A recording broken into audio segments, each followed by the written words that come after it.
We should be live now. All right, awesome. So, hello everybody. It's been quite a break, but welcome back to the Oil Drop Podcast. This is episode number 59. I am James. With me, as usual, is Adam and Arun. On Reddit, Paul McCartney, Sweet44722, and Arunatic5. Today is Sunday, May the 6th, 2018, and The Boston Bruins. Season's been over for about a month. We're well into the second round of the playoffs, so let's just I guess recap the Oilers season. As we all know, it was a hugely disappointing season. It was indicated that McClellan will return as head coach. Two of his assistants got let go, I guess, and then another one, Woodcroft, got assigned to Bakersfield as the new head coach there. Isn't that right? Yes. That's kind of strange, but yeah, two assistants did get let go. So anyway, you guys want to start with the player grades, or any specific thoughts about the season as a whole? I guess we can cover it really quickly. The three players that have now left the team, Slepyshev, Pakarainen, and Ovitu, are the three European players that have all left the Oilers. They're headed to the east of the players. I'm a little disappointed that left, but makes sense, is Slepyshev. I think he did have a lot of potential to be a solid third-line winger, especially amongst a group of wingers that, floundered for a majority of the season. I think the reason that management lost a lot of faith with him is they wanted him to be more of a top six winger. He didn't show that. So they decided that enough was enough and dicked him around a little bit to start the year. He found offense to that, especially the whole rumors to him being shopped. So it makes sense that he's had enough of the team and he's headed to the KHL. It's just disappointing that he did. Yeah, I think that I was pretty okay with losing Pakarainen or Ovitu. Ovitu is a fringe NHL player, really. Yeah. But Slepyshev, I still thought that Slepyshev could have been a player, so it is pretty disappointing to have lost him. Mm-hmm. Yep, I felt the same boat. Ovitu is not really anything special. He's seventh defenseman with some offensive potential that never really panned out. Pakarainen his time was up, and then Slepyshev is a little disappointing because he probably could have slotted in the wings, and now we have even less wing depth than we already had. But just maybe if anything, that pushes Strelly's hand more to having to look for other options rather than just going, oh yeah, no, we have Slepyshev and Puljujarvi and Yamamoto, so it might have been a good thing. I really hope he doesn't have Yamamoto slotting in for the year. I really hope he doesn't.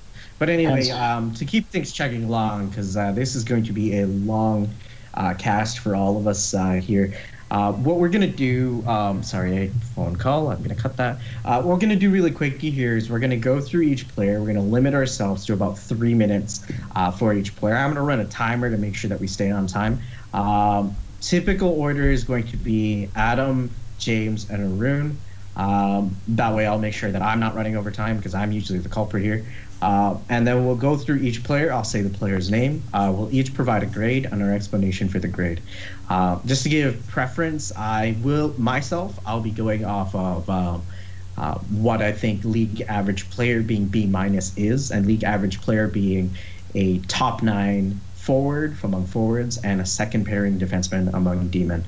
Primarily between a third and a fourth D-man, around that level. Fourth D-man more accurately for a B-. Adam, do you have your own criteria for grading that you wanted to talk about, or is you guys generally the same, or do you go more look at minutes played? I generally go based on players' performance in the past. So, if you're comparing to what they used to be versus what they are now, ideally you want to compare it can count as a write-off. So William Karlsson, you can't say he was an F last year if he's an A+ this year. It's it's in comparison. And then based on minutes played. So obviously I'm not gonna say Yamamoto was a D- when he only played for 6 games. That's my general scale. Honestly, I'm going to skip over players that haven't played at least like 12 games with some preferences here and there. James? For me, I usually go grading based off of their performance relative to expectations. So that's maybe why someone like, I'm looking at the roster here. You know, someone like Ty Ratty maybe could be, you know, rated more highly than Milan Lucic. You know, like I'm not saying that he is or he isn't. I'm just saying like relative to expectations. Yeah, fair enough. That's completely fair. I'm going to actually jump right in and start off with our first backup goaltender to start the year. He played 24 games this year. He started 10 games this year and played 14 games this year. It is Laurent Brossoit. He is sitting at a goals against average of 3.24 and a save percentage of .883 or 883. He didn't have a great season and his numbers aren't great. But before I start analysis, I will throw it to Adam. D-minus. And I'll start the time. I mean, D-minus, like realistically, he was supposed to come in this season. He was supposed to establish himself as a backup, and essentially what he's done is pretty much guaranteed he's not getting another contract from the Oilers, and he's a fringe NHL player at best. Is what he's shown us. He can dominate the AHL. Couldn't make the transition last year. Couldn't make the transition this year. By 24, 25, 26, you have to be able to jump into that backup role at the very least if you're ever going to really make it. There are some outside examples, but he didn't. And the Oilers obviously picked up Montoya and have now signed that Finnish goalie. I can't remember, Kiskinen or something like that. Koskinen, yeah. So that's going to be an interesting perspective for the coming year. And then with Ellis and a few other goalies coming up through the minor system, Brossoit's done with the Oilers. So D-minus, I agree. F. I say F. He was supposed to cement himself as a backup, but there's just nothing there that suggests that a starting goalie is there. And Nick Ellis, Mikko Koskinen, the next wave. Then behind them, there's Stuart Skinner, Al Montoya holding down the fort for now. I mean, he's done. No, we won't see him. Yeah. I'm trying to pull up his AHL numbers here, but like even in his AHL numbers, Brossoit hasn't looked great. No, he was pretty fucking stellar last couple of years. He was really, really good in the AHL. At the AHL level, pretty good. But okay, that's my bad then. I don't care about the AHL. But then again, like, I mean, AHL numbers, like, I never trust AHL numbers. I don't know what it is. I just can't take AHL numbers any seriously because I see good AHL numbers from a lot of players all the time. Like, if you remember, Justin Schultz won, as a rookie defenseman of the year at the AHL level, and it took him... while playing half a season, yeah. And honestly, like outside of the one good year with Pittsburgh, I don't see that. Like I see more of a number 4 defenseman situationally playing the power play, and even there, like there are a lot of players better than him doing that. But yeah. Anyway, I've got the very similar score here. I've got a score of about I'm going to say an F. I really think at the very least, you know, I think that Calgary game was a perfect example of my issue with Brossoit, where like every player like practically was coming up to him and going like, you got to calm down, because he was letting it rain in terms of allowing goals. Anyway, yeah. I think I'm beating a dead horse here, so I'll just go on to the next player. No, I think that's actually, before we go on, I think that's a valid point. His mental acuity and mental strength in the NHL was clearly an issue because he couldn't. No, I think every aspect of his play was an issue. I think his glove hand was an issue. I think his like attempts to make a save was an issue. I think every part of his game was an issue, and it didn't help that his mental fortitude wasn't there to supplement. That being said, I still think he could be an NHL goaltender. But it'll be more the Cam Talbot route, where he emerges as a solid backup at the age of 27 or 28 before, you know, something's there. Because there's a lot of things that need to be worked out. Yeah. But I think fundamentally the skill isn't there. I just think the skill isn't. Won't be in Edmonton, that's for sure. Yeah, not in Edmonton. Let's go on to a player that's left the team, Iro Pakarinen, 40 games played, 3 points in 40 games. I think I speak very well for an initial statement in terms of saying that's not good.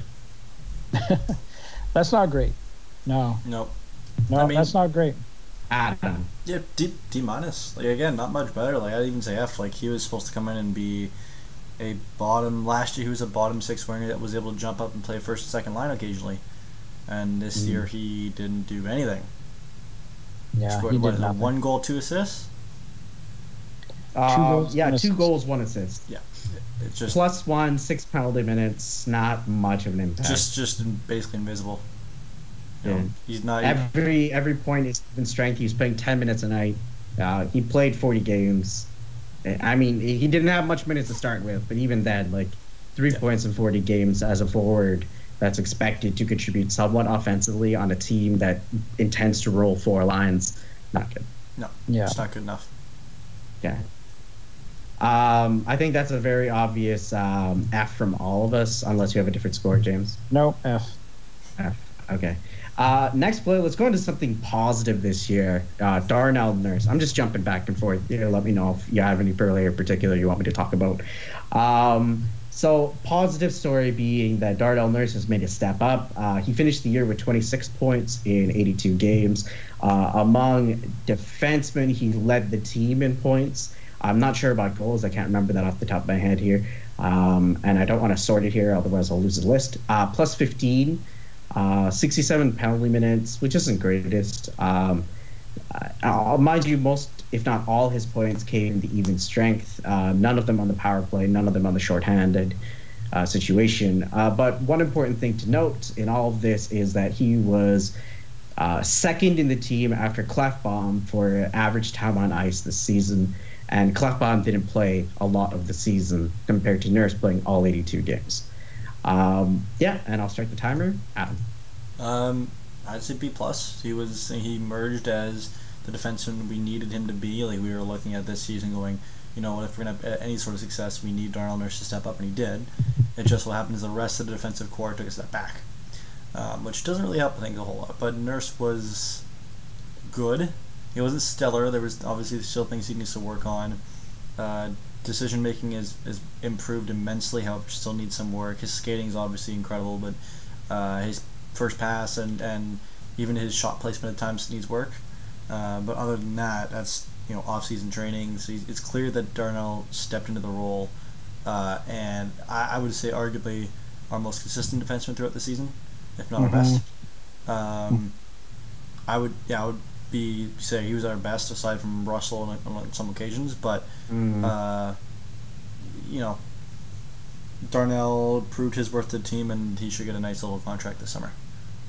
Yeah. Emphasis being low because we don't have cap space.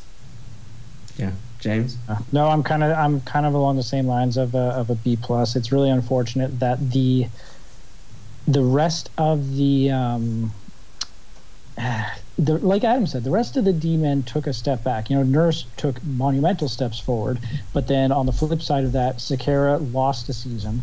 Klefbom lost a season, more or less. He played way more than he should have. Russell was solid, not spectacular. Larson, he missed. His dad passed away, and I think once that happened, he was pretty checked out of the season as well. Yeah. So it's hard. Benning was serviceable. It's really frustrating because he really did take a really big step forward, but it's unfortunate that the rest of the D-men kind of blah. Yeah. I completely agree with that assessment. I'm going to give I don't hear Adam. I just want to make sure that we're still good. Yeah.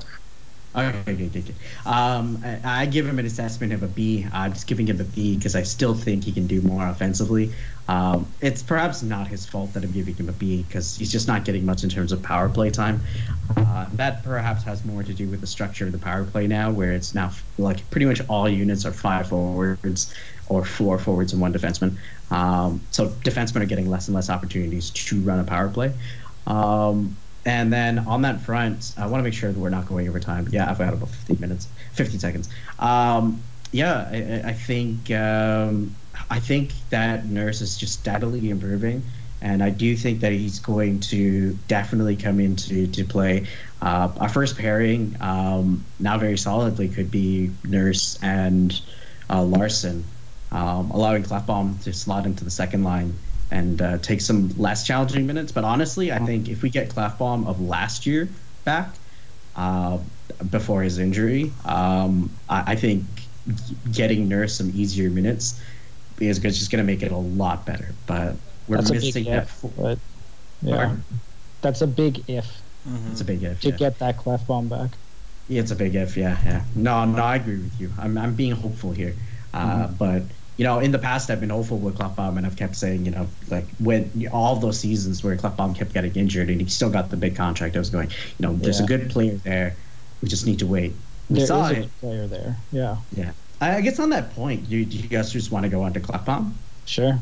Yeah, because we're talking about him anyway. So Klefbom was second on the team for points by defenseman, and second only by games played. Because Russell played 78 games to Klefbom 66. Klefbom had 6 goals. Did not. Nurse and Benning led the team for goals by defenseman. Excuse me. They had 6 each, I think. 6 each, yes. Klefbom had 16 assists. He contributed, I believe, the most on the power play amongst defensemen, if I'm not mistaken. Yep, he did, which isn't saying much because it's 2 points. That's correction, 6 points. Honestly, I think I speak for all of our assessments in terms of injured. Adam? Yeah, I mean it's hard to really rate a guy when you end up at the end of the season. They go, we're shutting him down for the last 2 weeks because he's had shit floating his shoulder for the entire season. It's like, one, why the hell didn't you shut him down when it was clear we weren't making the playoffs in fucking February? And two, I mean, yeah, of course he's gonna play like ass. Like he's in constant pain. He's taking cortisone shots. Like, yeah, he's gonna be. I mean, he literally took 3 games off to take cortisone shots, or 2 games Christmas, to take cortisone shots, and he came back. And it's like, why? Yeah, I get it. Like, you want to play, you want to compete. It's not detrimental to your shoulder. It won't make it any worse. But get healthy and then come back. Like he missed the Christmas Eve game and he missed the Boxing Day game. Yeah, to take the shots. It's just dumb. It's dumb. Like, I get it. Like, but so in that aspect, I can't give him any more than a D. No. But he didn't play well because of his injury. But because of his injury, he didn't, play up to expectations, and the expectations were a lot higher. So D, it's a tough situation, but you can't go any higher than D, for me at least. James, I'm not that harsh on him. I mean, his season was handled extremely poorly. He should have been shut down probably almost like halfway through the season, really. That being said, you're still on track over the course of an entire year, roughly 30 points, but he should be a 40-point defenseman. I will give him a C. I feel like maybe that's a little generous, but I think that there's still a really good player there when he's healthy, and when he isn't being hampered by injuries, he's still the best defenseman that the team has. So I'll give him a C. And I see. Okay, I will continue that sentiment and go.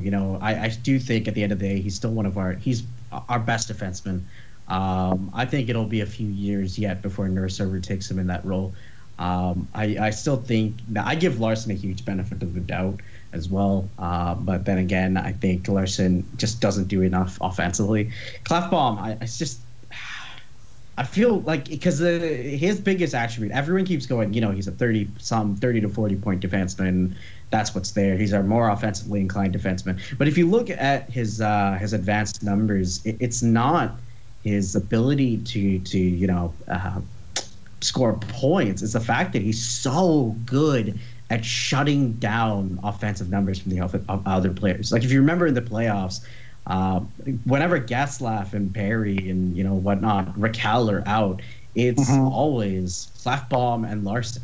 And the reason for them playing so many minutes is because Klefbom is good at shutting down chances against. He's really good at his Corsi against.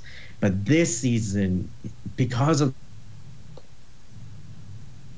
the shoulder issues, he went from 12 goals scored down to 6. He halved it. Mind you, didn't play as many games.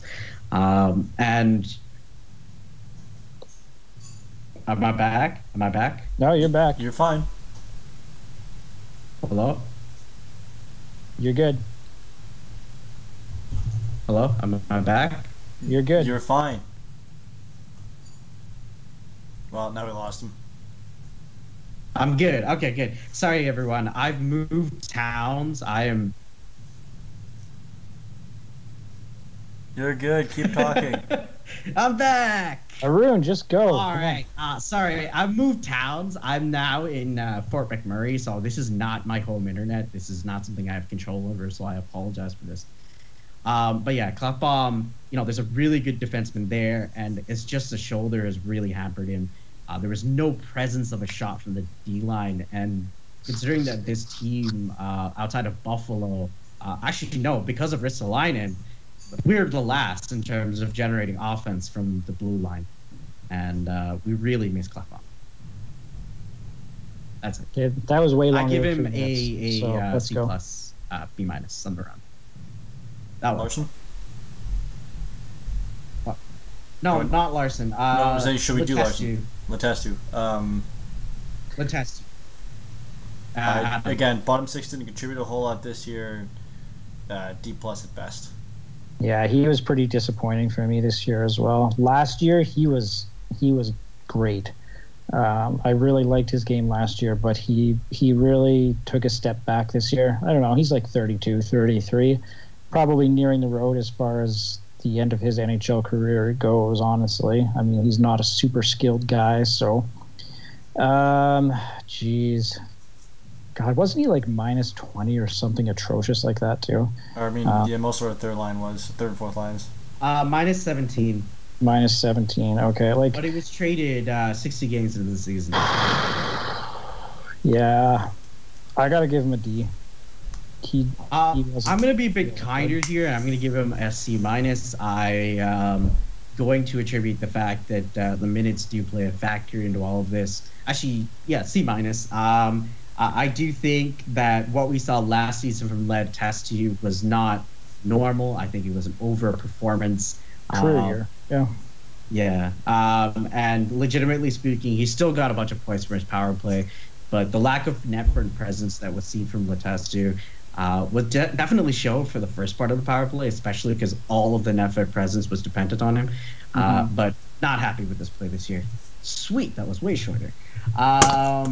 Next player, another traded player, really quickly here, Patrick Maroon, 30 points in 57 games, 60 penalty minutes, +5, played about 17 minutes a night.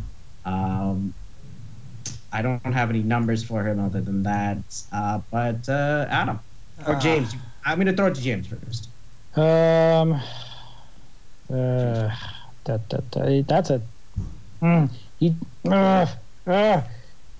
He was good he had flashes, like I'll give him I'll give him a B minus. He took a lot of dumb penalties.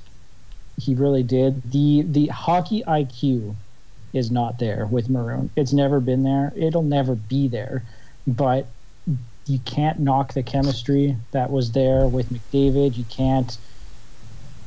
can't ignore that. He slotted in, filled a role really well for about 2 seasons, and he did it well. Like, how can you be upset with what Maroon gave the team? I'll give him a B minus. Adam? C, I guess C plus. Maybe he was. Yeah, I mean he played all right, but the amount of times he took stupid penalties and cost us chances or cost us games even. It didn't make sense. He was supposed to be the guy that was with McDavid, triggerman for McDavid, and couldn't put the puck in the net for the first 20 games. Like it was a struggle, and if you're gonna be the trigger man, a slow trigger man on the like with the best player, arguably the best player in the NHL, not exactly ideal to have yourself being off the ice at least once a game to once every 2 games for a penalty, or twice a game, even twice once a game. It wasn't acceptable. So I see a C plus. If he's back this summer, fine, but he needs to be on a decent deal. No ridiculous NMC 4x4 bullshit. Oh, that's what he's getting. Oh, I absolutely know. It better not be from us. Yeah, I'm gonna to piggyback on all of this, and wait, I have the wrong numbers. Just give me a quick second. 42 and 87. All right, go. So I'm gonna be different from both of you. Honestly, just looking at the numbers, I think we're over highlighting on the issues with Maroon with the penalties, and perhaps it's clouding our judgment of Maroon. Honestly, he had a higher points per game this season with the Oilers than he did last season, and he spent the majority of this season not playing on McDavid's line when he was on the Oilers. He was playing on Nugent Hopkins' line. He still put the puck in the back of the net. He still assisted a bunch. With the Oilers in that time frame, he was a .526 for points per game, which is a 0.05. Not much better than last season. And it actually improved once he was traded to Jersey.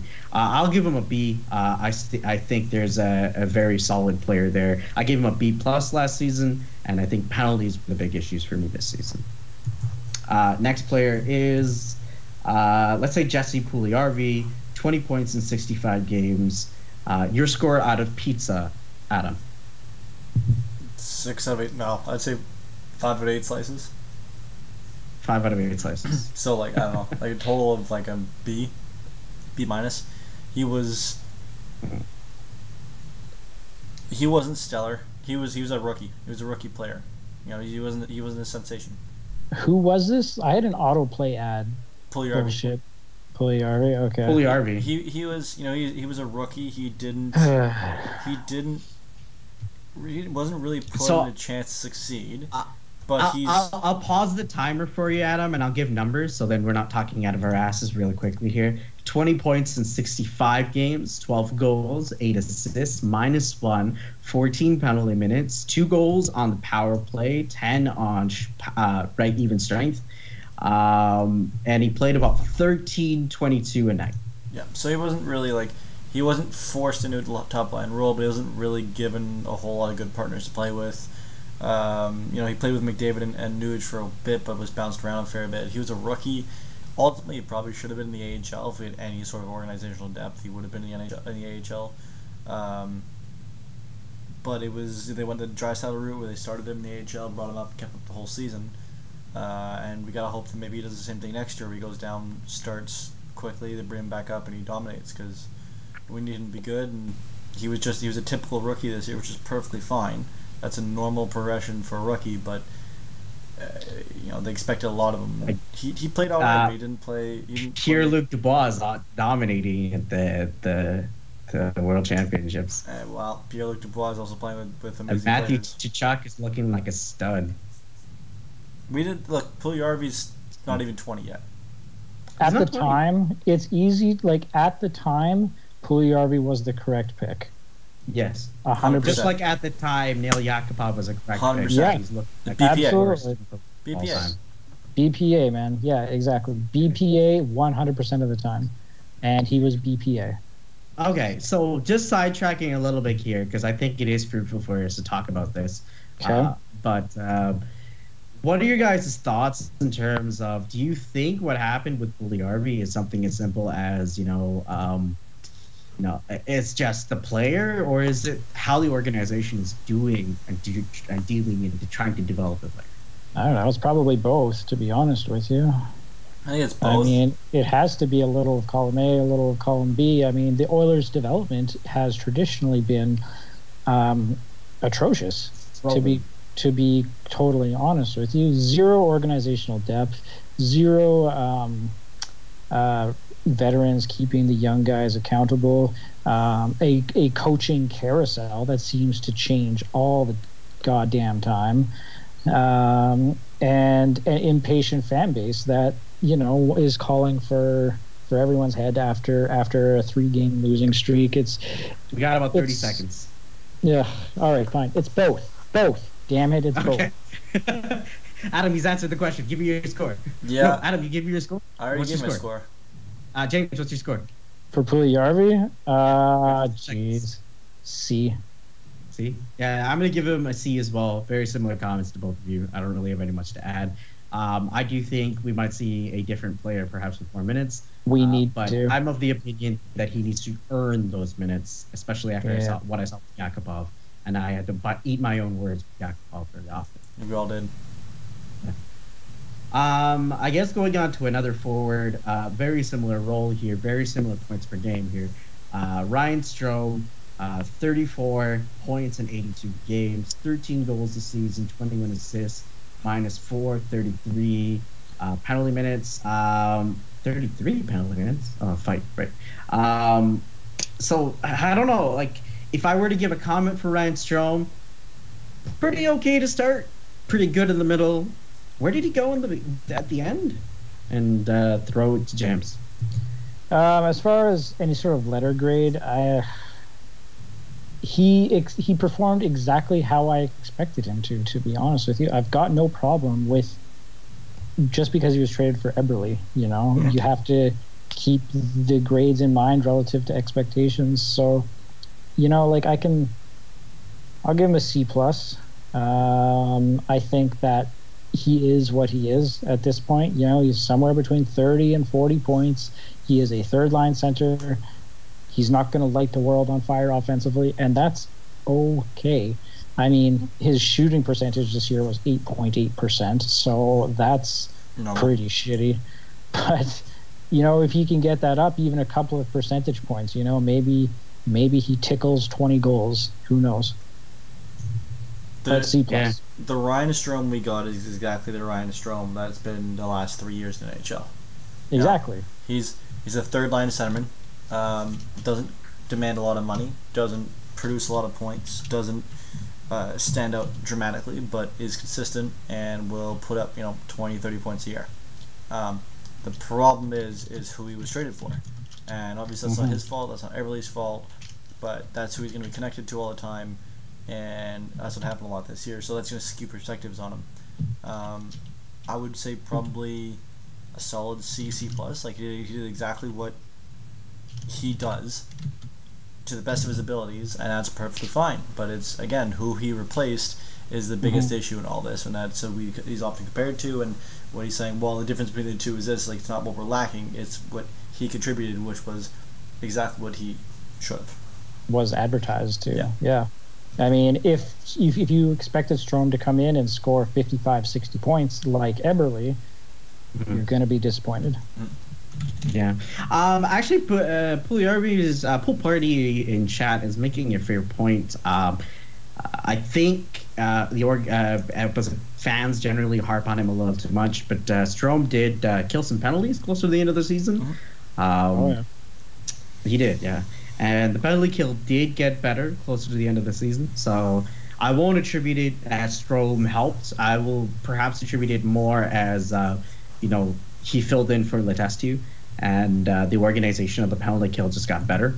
But you know what? I will give credit where credit's due. I thought Strome, was a prototypical top 9 forward. And considering that that's where my grading point average was going to start at, I will give him a very happy B-. Yeah. B-. Yeah. Okay, that's it. Next player. Next one. Andrej Sekera. I knew you were going to say him for some reason. I knew this too long. Sorry, it's the first name that came up. I knew you were going to say him for some reason. 8 points in 36 games at $5.5 million. Minus 15.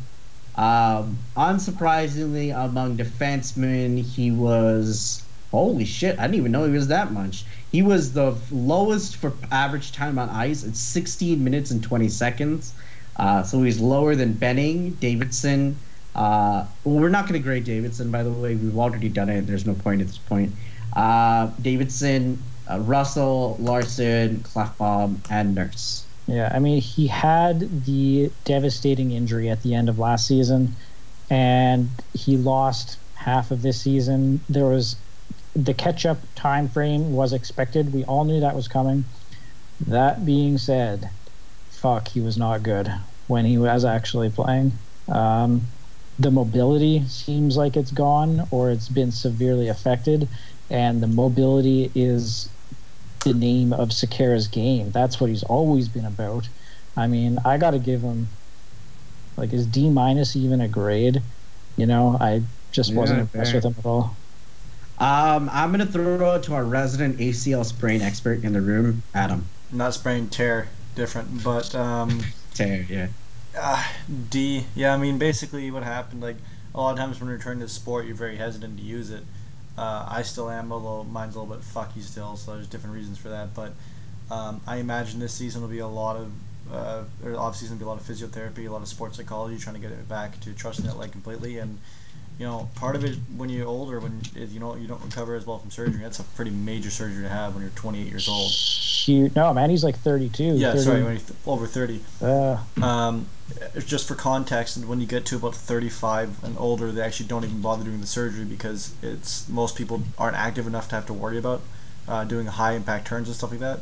So he's actually at the edge of them doing it. So you know what? He might never be the same player again. That's just a fact of the surgery and the age he is. Then again, the age especially. The big issue for me was decision making. It wasn't that his mobility wasn't there. The ability for him to run down players wasn't the same as it was before. But man, his decision making was terrible when he returned. Passing, puck clearings, pinching, just all over the place. And even after his adjustment period was just not good. So I gotta see like D+ at best. I'm gonna be a bit fairer than you guys. I'm gonna give him a D+. And I say a bit fairer, even though I practically gave the same score. Am I still connected? Okay, good. Yep. I practically gave the same score as you guys. I think the fact with Sekera's decision making being poor has a lot to do with how Sekera just didn't have great circumstances that you were under. Like, he physically was different and he wasn't used to it yet. Perhaps that had a lot to do with decision making, because part of decision making is knowing what actions you are able and you are capable of doing. And if you don't know it, then you're not going to know how you're going to respond, right? You're always going to judge it. You don't know what limits you can take it to. So it's always going to look bad until it looks good, for lack of a better phrase here. But yeah, I don't have much else to add on this front. I don't think we need to grade Eric Gryba or Yamamoto or Keegan Lowe or Jokinen or Nathan Walker or Brad Malone. Man, we have I'm going to skip all of these guys. A lot of nobodies this year. Yeah, we're gonna talk about somebody this year in Ethan Bear, and the reason we're talking about Ethan Bear is he showed up in the last quarter of the season. He finished off the season with the AHL as a Springfield. I always forget Bakersfield Condors, right? And he played 18 games with us this season. He was a -11, 10 penalty minutes.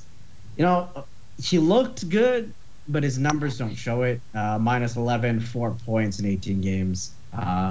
But perhaps it's an indication of something for the future, Adam.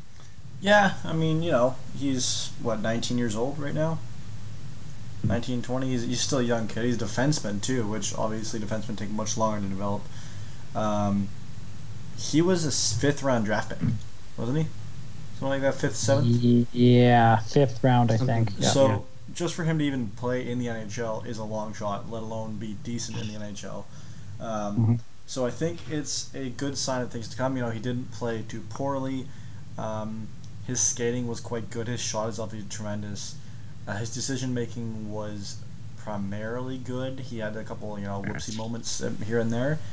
He's a rookie, but he settled in pretty quickly. First game was kind of, second game was better, but third game onwards he seemed more comfortable, and I think that's going to obviously increase the time. But AHL time will help a lot with that. So I'm looking forward to him playing AHL more next season. Maybe stepping if there's an injury, but hopefully a full season in NHL will help him get adjusted to more speed and improve passing and accuracy eventually. Mm-hmm.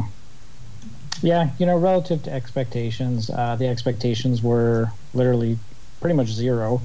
Good, good skating. He's got a decent shot. I think maybe he played almost 19 minutes a game, so maybe he was overloaded a little bit.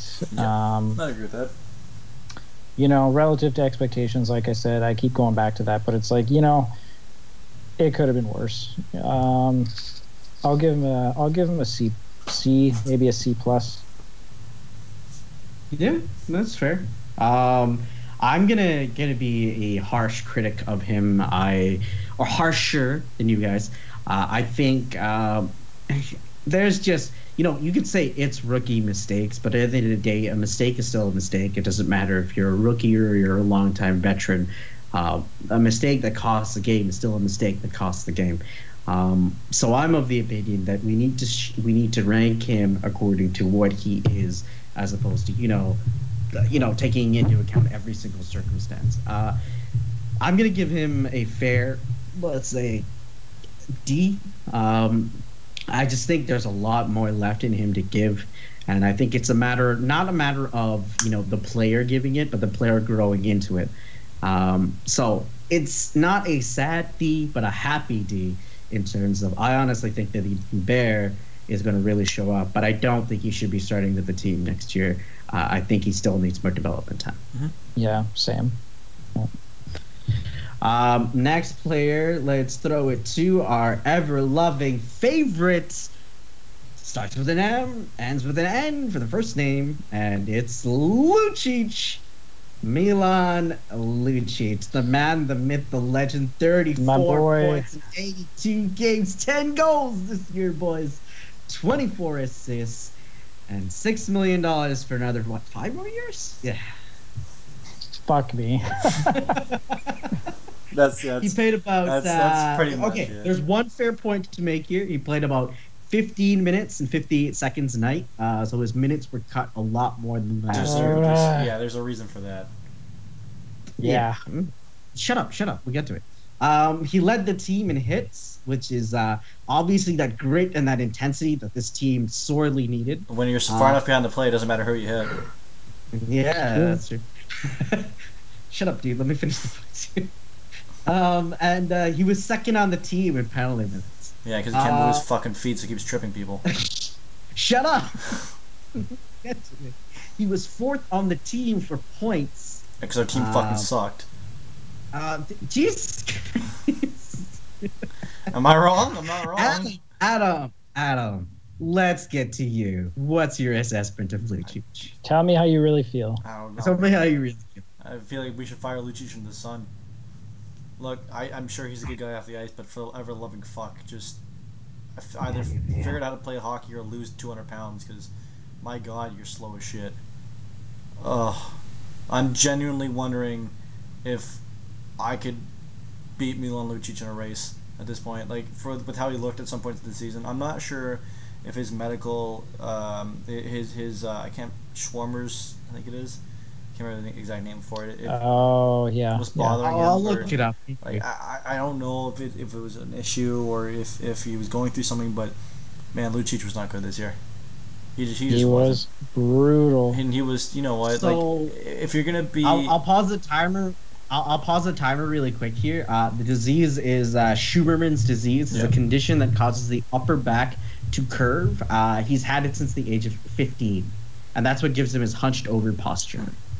So I don't know if there's any side effects in terms of like pain or pain management in it. Normally, I know scoliosis does have a little bit of discomfort that comes with it, a fair bit of discomfort, and it's a form of scoliosis. So I'm not gonna obviously say that the guy was, it's maybe outside of his control, but he for what we're paying him and for what he needs to be to this team, he just wasn't good enough. Mm-hmm.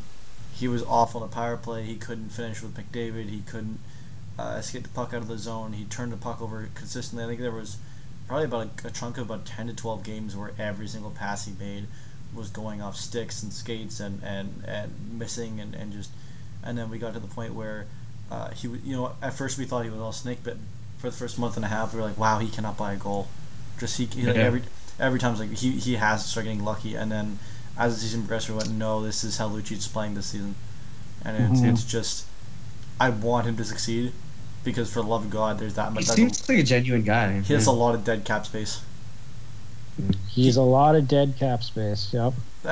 James, your my grade on Lucic. Yes. By the way, mine was F. Mine's an F as well. I can't remember exactly how long his goal drought was, but it was like what 25 games, something. It was so he didn't score between Christmas and after the trade deadline. I think it was 2 games after the trade deadline. So for 3 months he went goalless. That is completely impressive in a bad way. You know. We had Camilleri come in after him and score first. We had guys. You're not giving me much time. Okay, F. Go. No, James, stop. No. I said what I need to say. F. Well, I don't know what we're gonna do with him. We're stuck with him. Yeah, we're stuck with him. And honestly, I think that's a big theme here. Is the fact that on a team that had such a shitty winger that showed up. Mind you, I will grade him fairly. I do think that he really did a good performance in the first half of the season, albeit it was pretty average Lucic. And then he went to next level Lucic to finish the season. So on that point, I will not grade him that unfairly. I will give him a very fair C+. Especially, actually C. I'm going to drop it a little. And that's simply because Strome did more on the penalty kills, why they finished with both the same points, and Strome gets B-. I just think that, it's a testament to Lucic that if you have the statement and you're watching him on TV and you're going, wow, he doesn't look good live. I mean, he doesn't look on TV. Adam and I saw him in game. Adam saw him in Vancouver when they were playing against Vancouver in Vancouver. I saw him in Edmonton when they were playing against Arizona. Shout out to James. And he's slower. He scored in the Arizona game. He broke his goalless drought in the Arizona game. And the only thought through my mind about the entire game was 2 thoughts. One was, why did they give him the 3rd star? He was probably one of the worst players on the ice. And second was, wow, I forget. I think it was Adam Hill who was in that, or Kemper. Kemper was in that, and Kemper looked bad up. Was my only. For me there was 2. When I watched them live, there was 2 things. He looks worse. He looks he looks 3 steps back from where he should be every single time. There was 2 things that came to mind. First, McDavid is again faster in person than he is on TV, and faster than I'd seen the year before, which is stupid. And then Lucic is worse in person than he is on TV, which is pretty bad. He constantly looks out of position. He looks slow. He looks like he's reaching more than he does on TV. Like he's not in the right position. Therefore, he's reaching for the puck more, or reaching for his players, which would explain a lot of the stick infractions he got this year. He had a lot of hooking calls, a lot of tripping calls. Most primarily due to the fact that if you're reaching in, you're going to take those calls. So. For me, Lucic, maybe F is recency bias because he did have a decent start to the season, but I can't go anything above a D. Like honestly, D plus max. He was so bad, so bad. And people looking at buyouts, the buyout is 10 years long. You're gonna want to buy it's 10 years long, and because of the bonus structure, it's pretty much we're paying him a lot more than we want to be paying him each year in terms of dead cap space. Yeah. It's just, he's here for at least another 2 or 3 seasons, and then maybe he'll LTIR or something might happen, but right now he's here for another 2 or 3 seasons at least. Milan Lucic, in case by chance you were watching this, please take into consideration my positive score and the fact that Pool Party and I were both in attendance at the game, and that's why you should buy us both season tickets. Anyway, going on to our next player, everyone's favorite, Drake Caggiula. Caligula. That's all I can think every time I look at him. That one was on purpose, by the way. 20 points in 67 games. He did not play the whole season. Had he played the whole season, give me a quick second here. 20 divided by 67 multiplied by 82. Let's go. He would have had, if my internet loads. Hello? It's 0.3 PPG. Yeah, 24 points this season. So his goal total was, hold on, I lost him here. I had him for a second, I lost him. Just like every defensive assignment he has. 13 goals and 7 assists, minus 37 penalty minutes. He actually had a good shooting percentage of 12.5 and 147 hits. He played about 13 minutes a night, so do take that into consideration. That's pretty much the same minutes as Puljujärvi. Adam? No, let's change it up, James. Starting time. I can't even really be that mad at him, it feels like. I just feel like he was such a non-factor the whole season, you know?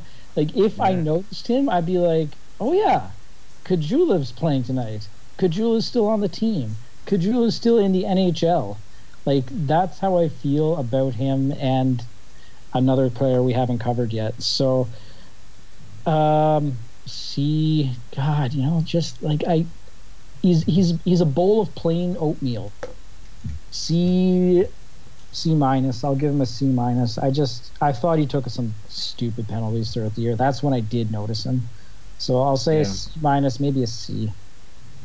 Honestly, if I think we'd started tracking minor penalty infractions per 60 minutes played, I think Caggiula would stand out. Yeah. Honestly, I'm gonna trash up Drake Caggiula. This is the Drake Caggiula of last season. Honestly, Drake Caggiula of last season got lucky, and I'm gonna really lay it in here. I think this is the Drake Caggiula that we're gonna see for the rest of his NHL career. I don't think there's gonna be much improvement. Perhaps a little bit closer to what we saw year previous. You know, it can't go penalties well. He can't go on the power play. He can't play any significant minutes. He can't contribute well offensively. Defensively, he always seems to lose his man somehow. Offensively, if he's the one with the puck and they're driving a cycle, he's usually the one to lose the goddamn puck this season and last season. This is nothing new. I'm extremely frustrated with how much of a pass our organization and our fans give Caggiula, whereas they seem to drive down Slepyshyv's throat every other night, albeit Caggiula does get more points than Slepyshyv, so I will give it to him on that front. But at the end of the day, I am not satisfied with this play. And honestly, I think based upon your assessment, your guys' assessment of player to circumstance, I would give him an F, but I'm not doing that, so I'll give him a D+. Sorry, I really laid into him. Caggiula's an odd case for me because he gets such a bad I think he's a rap. Well, we know he gets such a bad rap from so many fans, but I'm kind of along with James in the fact that I have no idea where that's coming from because I never fucking notice him. He's just, I'm like, oh yeah, and I know who the other player you're talking about is, because they're both the same way. They signed into a contract. We expect them to contribute. They were decent pieces last year. Then this year they took stupid penalties and then didn't do anything. And it's like, I don't understand where the flying fuck these assumptions are coming from, because he's invisible. In that sense, you know, I completely get it. But he's irrelevant. Yeah, he has no impact on the game. He's basically a warm body. Yeah. Yeah. He's a warm body that can't seem to put it in the back of the net. Like, he could seem to put it in the back of the net, actually. But, like, he just slid down the depth chart. That was big time. The problem is, who the hell do we have to replace him? Because we got nobody. That's it for time, so we got to go to the next player here. I think we're fine with slipping over a V2. Can we just give him a score and just move on with the V2? 9 points in 33 games. I think generally he was good offensively, lots of offensive instinct, but there's just too many problems defensively. I give him a C. Yeah, D plus, C minus. He wasn't really anything impressive. He was all right. I give him a C plus. Actually, he was all right offensively. James. He wasn't great defensively. Yeah, you know, offensively he's okay. He's not a big physical presence. He had an average of 13 and a half minutes played per game. He's not doing any of the heavy lifting. Blah blah blah. So, you know, I'll give him a C minus. C minus. Oh yeah. Okay. Next player on our list here, because I just want to run through that one. Pontus Aberg, 8 points in 16 games, about 14 and a half minutes played each night. He started off the season on the first line, was scratched one game because of some off-ice issues, and then demoted to the second line, where he continued to click with Draisaitl, but cooled off significantly at the end of the season.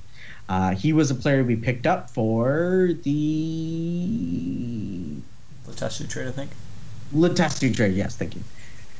Keynote for Aberg is that Aberg, before the trade, was scratched about half the games in the President Trophy winning Nashville Predators. Right. I mean, or James. I'll jump in. Whatever. I mean, you can't knock the offensive output. It's a small sample size, but 8 points in 16 games, that kind of speaks for itself. I mean, that's a good second, third line forward. His skating is great. He played just a shade over 12 minutes a game this season with the Oilers, I think, or overall. I'm not sure if it's broken down by team. And then his Corsi was only about 46%. So it was bad. He's team worst Corsi for Nashville Predators, and I think one of the worst for the Oilers. So he was getting scratched for a reason. I'll give him a C for his time with Edmonton. I'll give him a C. Adam? Yeah, C, maybe C plus. He contributed offensively. He was the speedy, fast winger we needed from McDavid, but he wasn't really great. His defensive ability was non-existent, which I guess you don't necessarily need to be a winger, but it's. I don't know. He was all right. Yeah, C. I can't really say much else. Mm-hmm. Yeah, it's pretty much a very similar grading for me. At number fifth for points per 60, which is great. But where I get concerned with him is his his Corsi numbers. I can't seem to find numbers, oddly enough. But once I do, I will state it. It's just they're just bad. It's just I feel as though he's just getting carried by playing with McDavid. And unlike a Maroon situation, we're playing with McDavid, but Maroon still had the highest Corsi on the team last season as a forward, which is ridiculous, even playing with McDavid. It's just it feels less that Maroon is helping and feels more like Aberg is actually like the points are going in spite of Aberg's best efforts. But you know what? I'm not going to count it negative here. Perhaps it's just a small sample size. Perhaps this is something that could be improved upon. I will give him a C plus. Hold on, reset, and then next player, Adam Larsson, 13 points in 63 games. James. The last 20 or so games of the season, he gets a pass because his dad passed away. That being said, the offensive output is not what we need.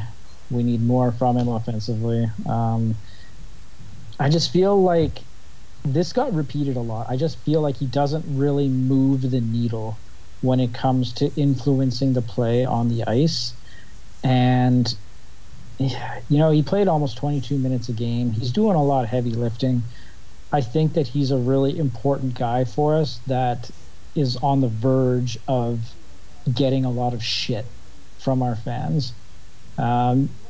Just because of the Hall trade and because the offensive output is not what we need. So as far as a letter grade, I can give him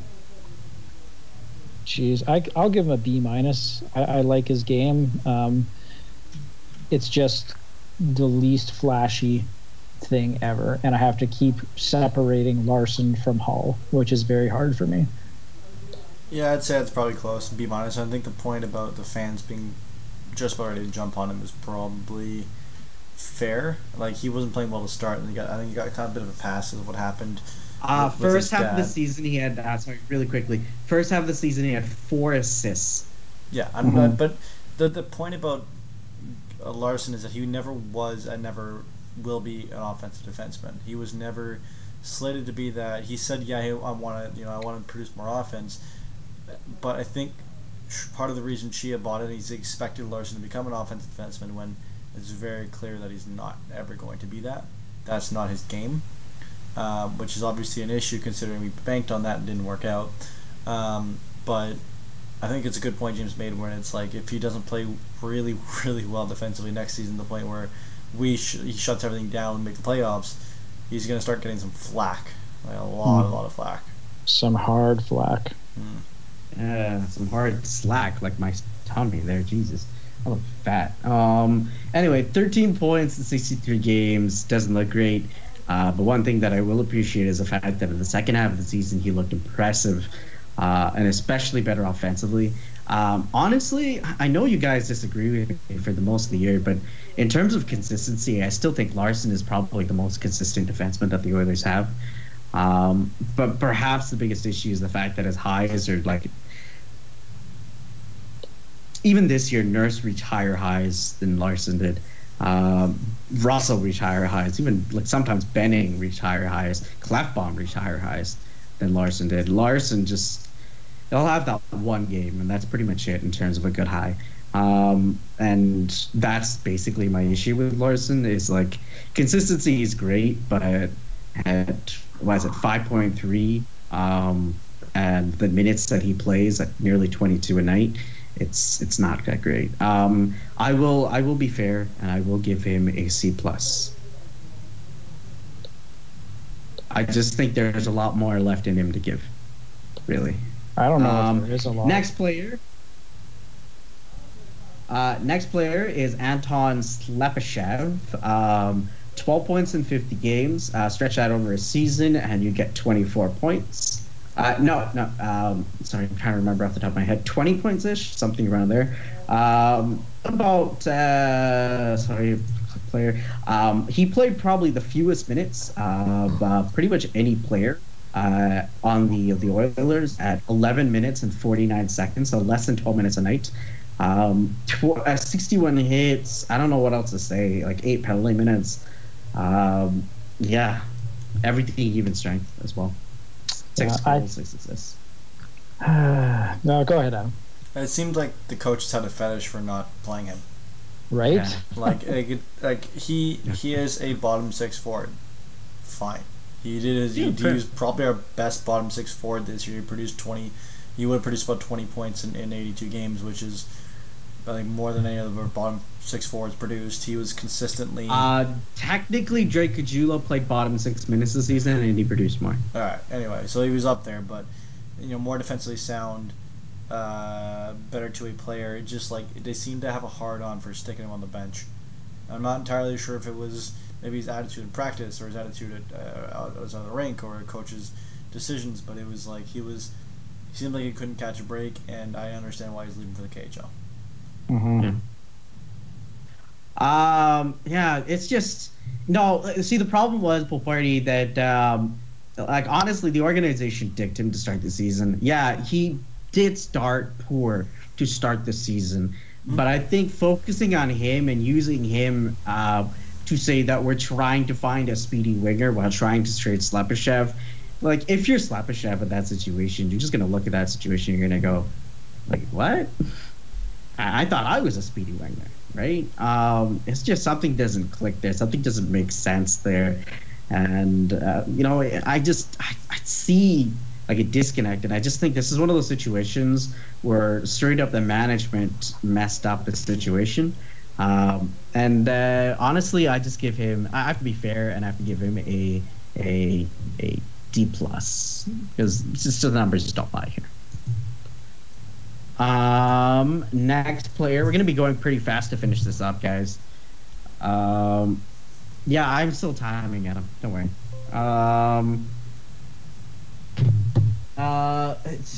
Cassian, 19.74 games. James.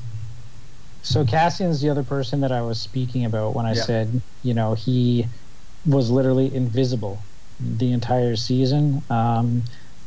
He just didn't feel. I didn't feel like he was useful at all this season. Stupid penalties, the goal output. I'm not even sure how many goals he scored, but I'll give Kassian a D. I wouldn't think twice about that. D. I'd even say I go D minus. He was just not good. 92 penalty minutes, like He led the team. A lot of them, yeah, some of them were fighting majors, to be fair, but a lot of them were just dumb penalties. Stick infractions, interference, late calls, complaining to the ref, complaining to people. And you know what? If you're gonna do that, if you're gonna be a rat, or not a rat, but like an agent of chaos, Aggravator. An aggravator, agitator. Thank you. Then you gotta be able to contribute somehow, and he just didn't contribute this year. He contributed with turnovers and lazy play. Yeah, he was invisible the whole season. Very much. Yeah, I'm gonna just repeat the sentiment. Honestly, I think out of every single one of our bottom six forwards, I think the most detrimental to our team was Kassian, because Kassian got the most opportunity to play, especially among a lot of our forwards, and he was the one frequently taking a lot of dumb penalty minutes, and he basically played himself down the roster and kept getting worse every time. Honestly, I think the 19 points is just an indication of the player that he still can be, but it's just not there right now, and it's frustrating. I give him a D minus, almost an F. All right, next player, really quickly, Camilleri. Honestly, I'm going to limit this one to like 2 minutes, like a minute and a half, because I don't think there's much to be said here. Really quickly, numbers: Camilleri, 22 and 51 games, 22 points in 51 games. Sorry, Adam. Yeah, C plus, I guess. Like he was at 0.5 roughly. It's decent. He was a good pickup. Whether or not he'll be, I don't know if we keep him for another season, but he's a utilitarian player at this point in his career, and that was probably one of the better pickups she made. Not terrible, not great. Useful. It's a minor trade. Yeah, it's a minor trade that he won. His ice time has been reduced as he's 35, 36 years old here now. So it's whether or not he gets brought back for another season, I don't know. But I feel okay saying, like, relative to expectations, blah blah blah, C plus, something like that. He wasn't bad. Yeah, I'm gonna ditto that sentiment. I'm gonna give him a C plus. At the end of the day, that's about 35 points for a full season if you were to play with the Oilers for the entire season, assuming that everything stays the same. And honestly, the only time I was frustrated with Camilleri is during the cycle. I just think he got forced off the puck a bit too much. But that being said, his offensive senses are still there, and he keeps getting to the right places. It's just a matter of circumstance. That's exactly a minute and 30. Nice. Next player, let's go on to someone good here. Leon Draisaitl, 70 points in 78 games. Our second on our team for points. Average time on ice was 19-19, makes him second among forwards. Led the team in face-off wins. James. That's pretty much the same numbers as last year. Yeah, I'll give him this season we're scoring up significantly higher. I know. I'll still give him a B plus. I mean, a 70-point player is still a 70-point player. Like, you can't knock that one way or another. Corsi was about 53%, even strength Corsi about 53%. So that was obviously a plus. The ice time over 19 minutes a game this season, that's steadily been tracking upwards. So he's starting to take on more responsibility with the team, and I think that all things being equal, I think we might even be seeing him transitioning towards getting an A on his jersey. I I'd say B plus as well. One thing I'm gonna say really quickly here. Sorry, his Corsi Aberg's Corsi relative was 0.9, but his Corsi percentage overall was still 48%. Sorry. Adam. Yeah, I'd say B plus. 70 points, and it's worth noting that the power play was still shit this year. So bad. That's another 8, 9, maybe even 10 points that you could have got if the power play was like average. So he goes up to an 80-point player at that point. That's his career high. Of course, that also means our team's a lot better. But I think Draisaitl having an off season in some aspects and still putting up 70 points is impressive. Yeah, fair. Actually, one thing to note on is they actually scored less even strength goals this season than he did last season, but he's had more even strength points. So, in all honesty, he did improve from last season, especially when you consider that he didn't improve from last season. Actually, he got worse from last season in terms of per points per game basis. But the power play points are just not there. That being said, considering what I've made obvious my standard is for grading players in terms of NHL averages, and I'm not going to talk down a 70-point player. It's just unfortunate that 70-point player is being paid the same as Steven Stamkos, or being paid more than Steven Stamkos, and putting up 70 points. But at the end of the day, A-. It's pretty clear. Stamkos not a pretty good deal, to be fair. Oh yeah. But he's also that's his UFA deal. Yeah. Anyway, just finishing off because we're in our home stretch here of final players. Matt Benning. I'm just doing the last of the bad players here. 21 in 73 games. He's actually fairly good for point totals amongst defensemen. I believe he is tied with Klefbom, but he has more games played than Klefbom and less games played than Russell. So he slots in solidly at third in the team amongst defensemen for points. He tied for the lead amongst defensemen for goals with 6, which is not great because it's 6. That's more a testament to the team. And he played probably one of the fewest minutes of any defenseman on the team at 17-17. Adam. C plus, I guess. Wasn't great, wasn't bad. Invisible a lot of times. Took a step backwards from last year. I was never really high on him last year, but I don't know. C plus. He wasn't stellar, wasn't terrible. It's kind of there. I'll give him a C. I remember when I think of Matt Benning, I think of egregious errors. Things that are game-changing errors. Yes. That's what I think about when I think of Benning, and that's where I'm at with him mentally. It's like he doesn't always mess up. I don't always mess up, but when I do, it costs us the game. I don't know. That's just what I think. So I say C, and I feel like that's even maybe a little generous. Yeah, I'm going to be much harsher than you guys. My big black sheep players that I keep harping on, and I get annoyed that fans perhaps don't notice, or perhaps I just, want to harp on certain players, is one of them being Drake Caggiula and the other one being Matt Benning. Matt Benning was always like this. He was like this last year. This isn't something new for Matt Benning. I just think this is what Matt Benning is that he's supposed to be an offensively inclined defenseman that just doesn't have the offense in him for some reason. He can't seem to put it in the back of the net. He just fails doing that this year.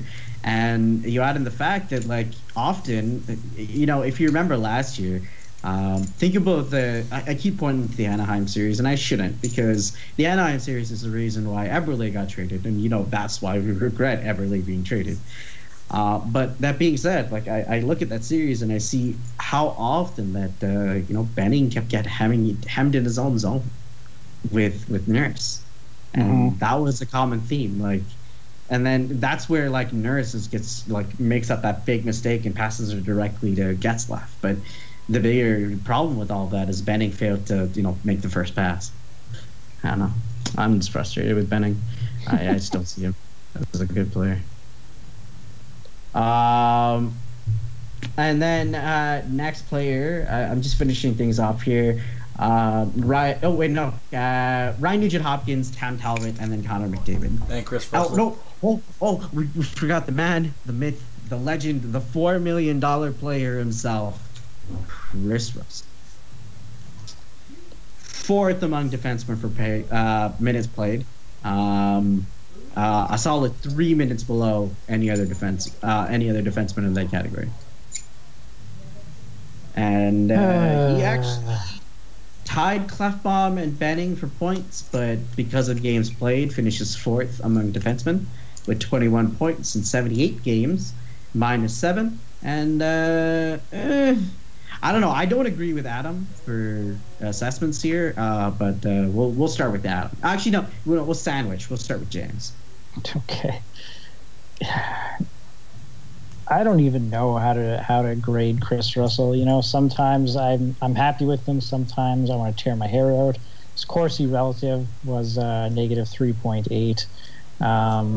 PDO was about 98, 99, so that's also not great. It's the advanced stats obviously don't tell the whole story, but I have a hard time giving him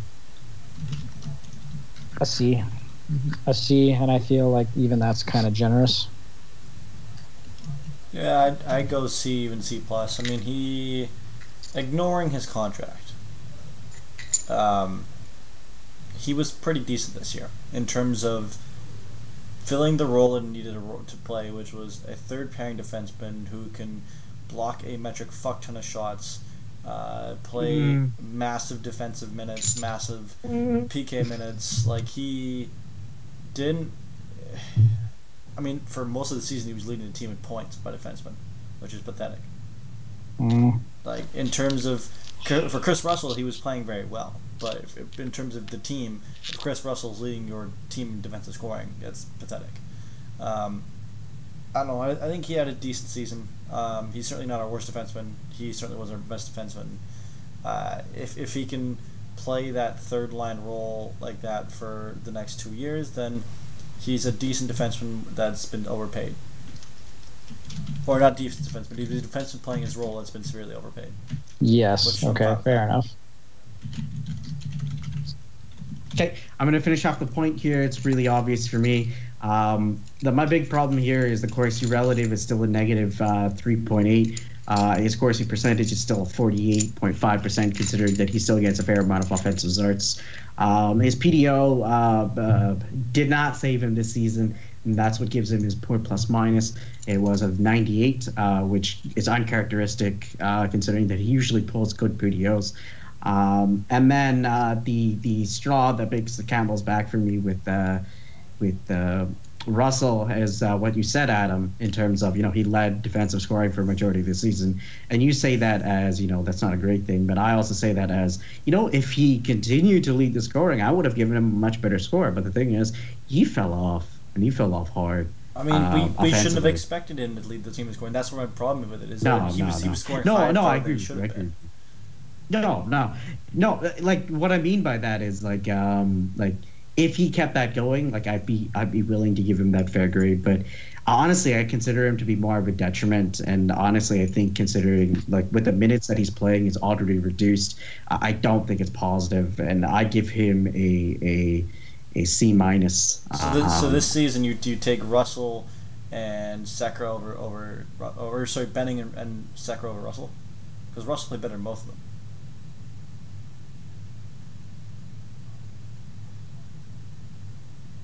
Benning produced more points. I think we lost him. No, I scored Benning with a D something. Anyway, Talbot. Yeah, I scored Benning with like a D. Sure, and I scored Sekera with a D something. Like, I think it's a completely fair score for me to give him a C minus. Anyway, sorry, bit of a confusion there.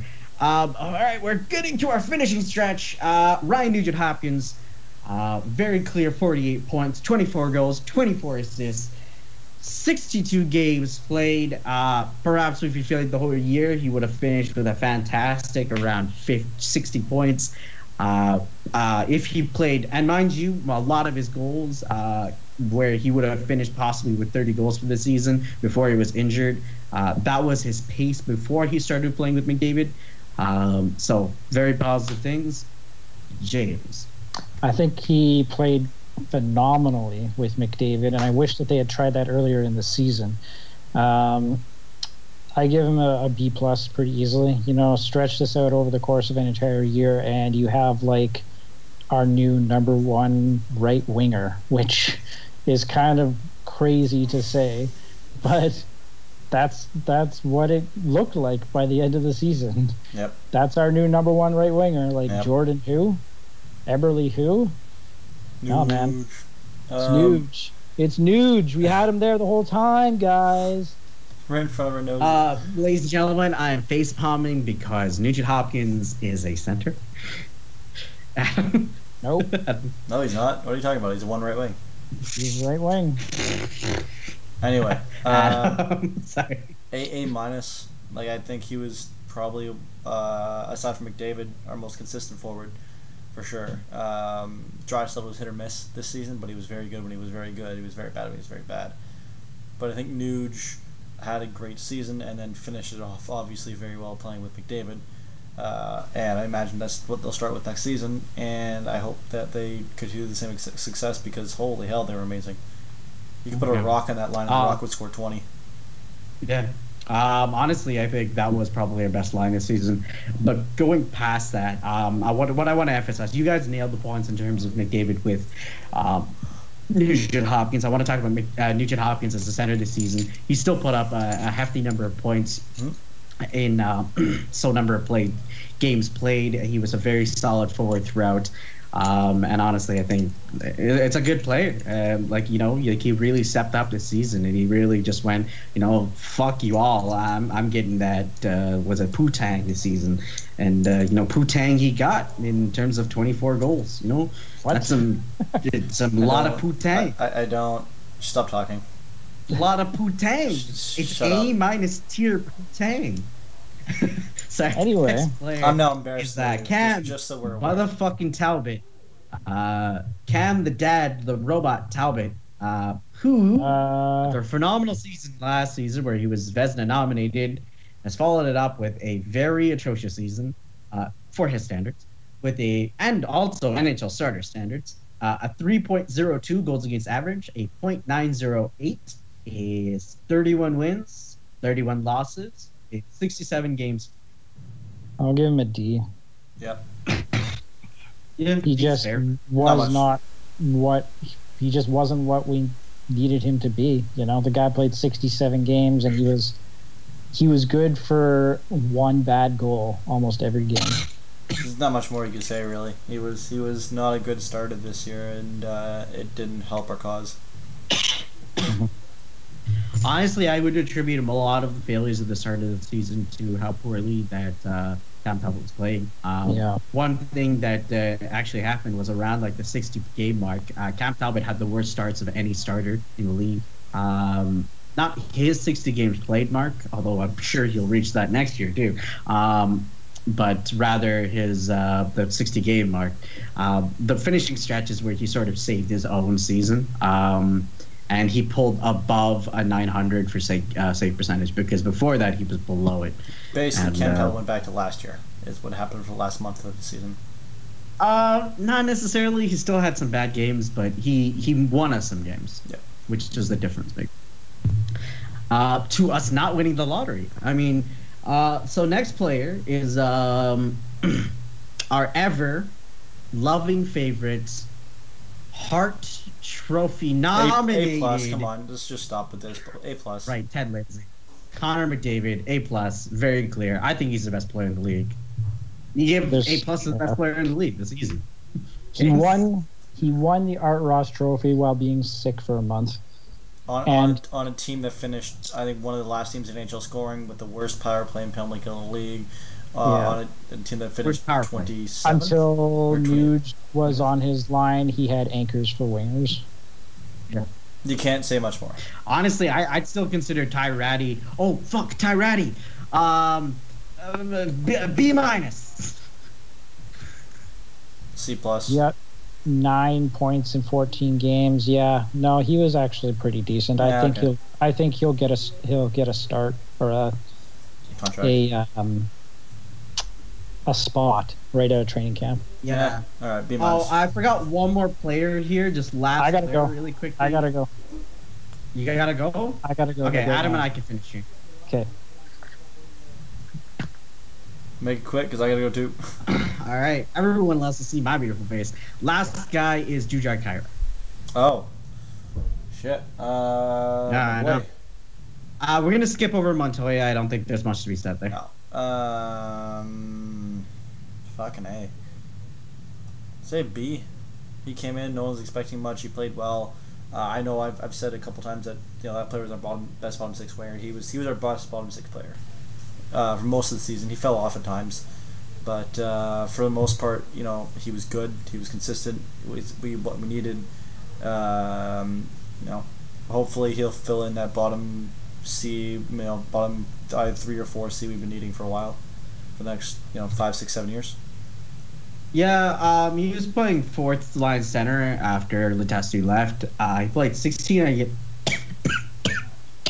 I haven't drank water in a very long time. 69 games this season, 21 points, 69 games. It's pretty decent. I give him a B minus, especially considering the minutes that he played and the points that he still put up. I think there's a good player in him yet. I'm sorry, I'm dying here. And I feel as though we're running through it really quickly here, but I do want to emphasize the fact that really, really, really, this team would be an absolute shit without McDavid.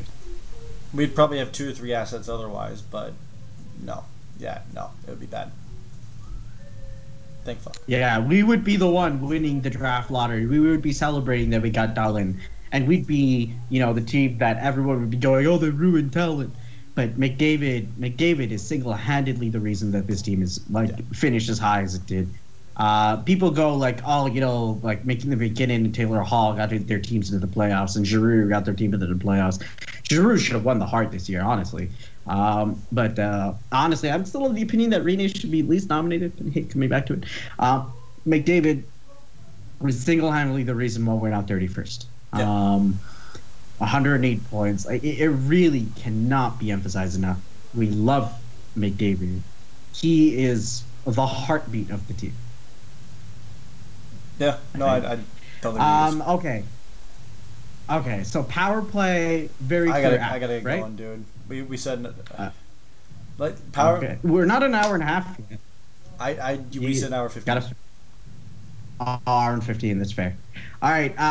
That's power basically power play and penalty killer, both Fs are. There's no debate. Coaching F minus.